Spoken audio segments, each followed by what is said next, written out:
Let me know when I'm back.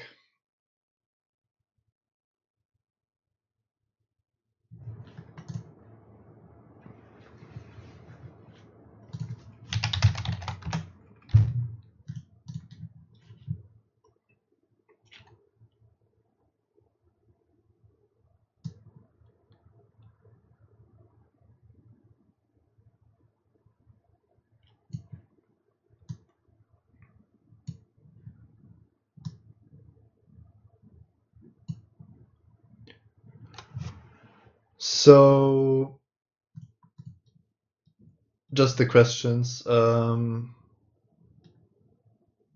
I started in '98, so I've been playing for 5 years, or maybe four or 5 years until I got my first pro point. But I got my first pro point at the Pro Tour, I think. Should not, yeah, I did. That's true. And I'm not a man with good fashion sense, but I kind of learned a lot of the things that you have to know, and that has helped me a lot. So I hope that makes sense.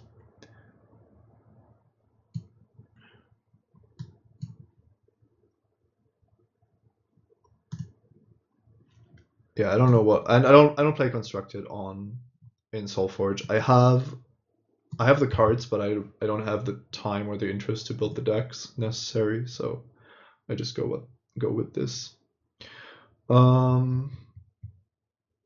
Scatter the Seeds is not great, but I like it as a late game card to survive and to deal with creatures that are X1, which sometimes your opponent just has two of them and you need something. That was a pretty good card.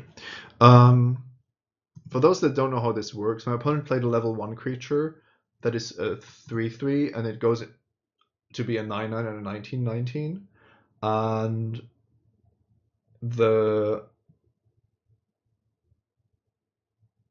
that's kind of a late game card. He's signaling that he wants to go into the late game. Whereas I played, for example, this guy, which is a 5/6, 8/10, 14/17, which is fine, but a bit worse. And the way the game works is that we play 2 cards a turn. It's actually, well, I think Richard Garfield was at least involved in this. It's not like it's his design, but we play 2 cards each turn. The starting player plays only 1 card, and then after 4 rounds, we redraw our deck. This is similar to Dominion or Star Realms, if you know that. And then, but the funny thing is that the level 1 cards we've played are now level 2 cards. So I have 4 level 2 cards in my graveyard, and those will be shuffled back. And then the interesting part is how it all develops. Now, I'm actually not happy with this particular deck, which means I'm probably be losing a bit, but not much I can do. So I have this Phantasm, which I like leveled up. It's not perfect here.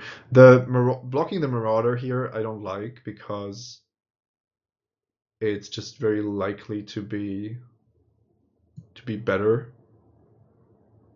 So I think I'm gonna do it like this. I want, now that my opponent is close to level 2,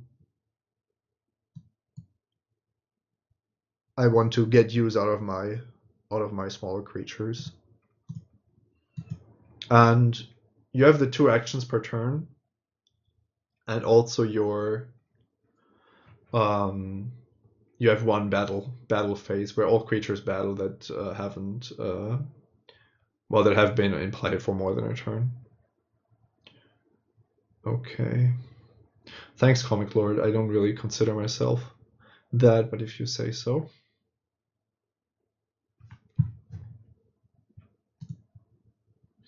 So I've generated some solid value here. It's nothing amazing, but it's okay. So the problem with trying to press my advantage here is that my opponent is on level 2, so he's going to start playing level 2 creatures. And what I could do is to Elysian Shard. I think that might still be a good play. But then I have a one toughness creature in the lane. My opponent is going to punish me for that. I don't even have something to block this. That could make the difference in my decision. Yeah, I'm also not leveling a card. That's the other disadvantage. But the Gloom Fiend, this is just very awkward. I'm going to play it like this. And I'm accepting the fact that I'm leveling one less card, so... I can't play the Abyssal Brood in lane 2. I'm sure you mean lane 1.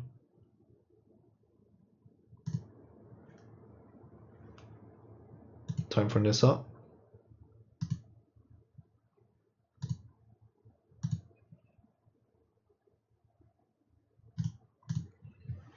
So how about this? I always stream until I win a draft. That could be interesting. Okay, oh rats. If you play this as a 4/4 into lane 2, it just dies to the Marauder. I don't understand. Do you mean because of the threat of Zombie Titan?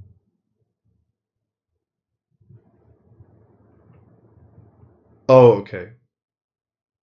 I really wanted to have the 10/1 Gloom Fiend.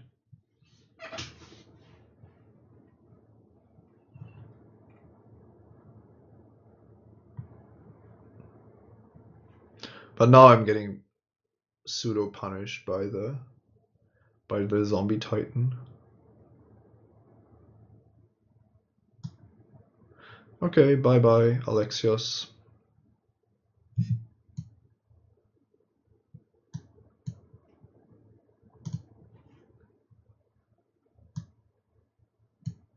I should have put the Gloom Fiend. I'm not sure. My opponent didn't have another Zombie Titan, so I could have put the Gloom Fiend in the side lane. I think I made a mistake there.